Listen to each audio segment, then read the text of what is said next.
ముఖ్యంగా ఈరోజు బీసీల కోసం ఏదైతే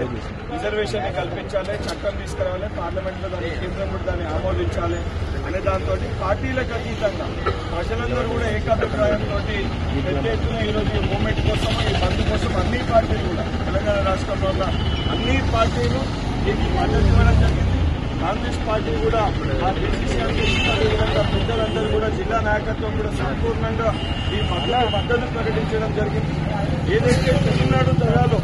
అక్కడ బీసీలకు రిజర్వేషన్ కావాలన్నప్పుడు 9th షెడ్యూల్లో పెట్టడానికి కేంద్రానికి అన్ని పార్టీ నాయకత్వం వెళ్లి ఆ రోజు ఒత్తిడి తీసుకొచ్చి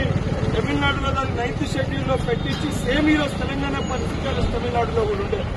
ఈ రాష్ట్రంలో కూడా అన్ని పార్టీల ఎంపీలు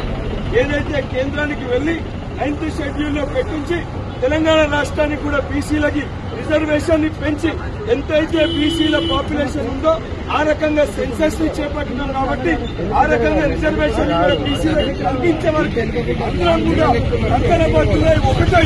బీసీలకు రిజర్వేషన్ వచ్చే వారికి ముందు నిలబడి కొట్లాడాల్సిన బాధ్యత ఉంది. రాష్ట్రంలో ఏదైతే అధికారంలో ఉన్న కాంగ్రెస్ పార్టీ పక్షాన మా గౌరవ ముఖ్యమంత్రి గారు గతంలో బిల్లు పెట్టడం కానీ, ఆర్డినెన్స్ తీసుకురావడం కానీ, గవర్నర్ కి పంపడం కానీ, ప్రెసిడెంట్ ఆఫ్ ఇండియాకి పంపడం కానీ, ఈ రోజు బంధుత్వాన్ని అన్నింటి ముందున్న విధంగా తప్పనిసరిగా ఈ రిజర్వేషన్ కల్పించే వరకు నేను చిత్తశుద్ధితో ముందుంటామని చెప్పి దానితో పాటు అప్పటి వరకు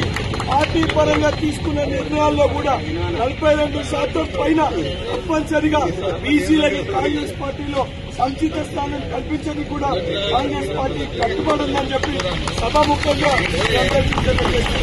ఐక్యత